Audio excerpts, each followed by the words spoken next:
যে একজন ছাত্র সে ফেসবুকের কোন পোস্টে গিয়ে রিয়্যাক্ট করতেছে, কোন পোস্টে গিয়ে কমেন্ট করতেছে, এগুলি অবজার্ভ করা হতো। এগুলো অবজার্ভ করে ফাইন্ড আউট করা হতো যে আসলে এই ছাত্রটা সে কোন মতাদর্শ লালন করে। সে ওটা না করলেও ওভাবে গেস করে নেওয়া হতো যদি তাদের কার্যক্রমের সাথে না মিলতো। অর্থাৎ মত প্রকাশের স্বাধীনতা তো ছিলই না, ইভেন ভার্চুয়াল জগতে ফেসবুক কেন্দ্রিক যে স্বাধীনতা এটাও ওই সময় ছিল না। এখন পরিবেশ মোটামুটি চেঞ্জ হয়েছে, অনেক চেঞ্জ হয়েছে। শিক্ষার্থীদেরকে যে দিনে দুবেলা করে সকালে একবার বিকেলে একবার মধুর ক্যান্টিনে হাজিরা দিতে হতো, ভাই আসছেন ভাইকে প্রোটোকল দিতে হবে, অথবা আবার রাতে এসে গেস্ট রুম করতে হবে বাধ্যতামূলকভাবে, ওখানে রুলস ম্যানার্স এগুলি শিখতে হবে একটা ছাত্র সংগঠনের, এই কালচারগুলো এখন চলে গিয়েছে। সবচেয়ে বড় অ্যাচিভমেন্টটা হচ্ছে গত 6 মাস না, অগাস্টের পর থেকে ডিসেম্বর পর্যন্ত যে কয়েকটা মাস, এই সময়কালে কোনো একটা ছাত্রকে ফোর্স করে কোনো প্রোগ্রামে নিয়ে যাওয়া হয় নাই। তারই ফলশ্রুতিতে আমরা দেখেছি এই ক্যাম্পাসের যে সামাজিক সংগঠন যেগুলো রয়েছে, লাইক ডিবেট, বাঁধন বা অন্যান্য কালচারাল যে অর্গানাইজেশনগুলো আছে, এখানে ছাত্রদের উপস্থিতি বেড়েছে।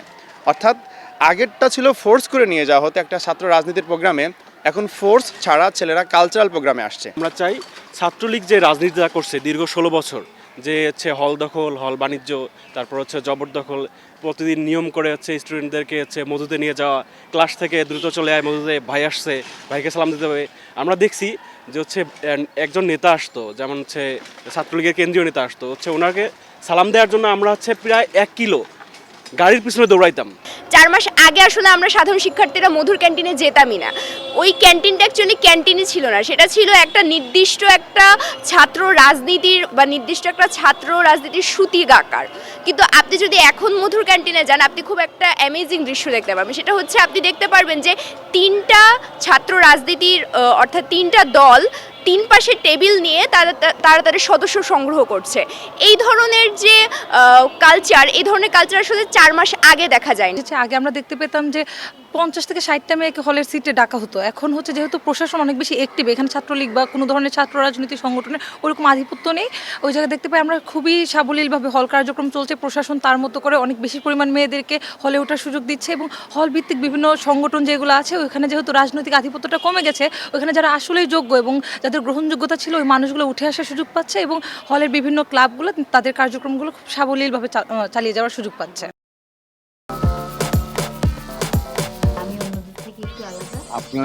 আমার অনেক পছন্দ, মানে আমি তোমার ছাড়া কাউরে কোনোদিন ভালোবাসি নাই। এই পুকুরটা তোমাকে লিজ নেওয়ার ব্যবস্থা করে বদুল্লে চাকরিটা খাই দাও যায় না। আমি যদি সুরজ মিয়া সাইকেলের সামনে বসা ঘুরা বেড়াই, তোমার কেমন লাগবে কৌতো? তুমি তোমার স্বামীর নিয়ে এত আহ্লাদ করতেছো, আর ওইদিকে বলে আমার সকাল হয় না, রাইতের আন্ধার হয়। এক রিকশায় গা সিপকায় বইসা হাসতে হাসতে কই জানা যাইতেছে। দুনিয়ার এত মানুষ রাইখা এই বেডি তোমার মধ্যে কি পাইছে কৌতো? আর তোমার চোখে আমি শুধু তোমারে চাই।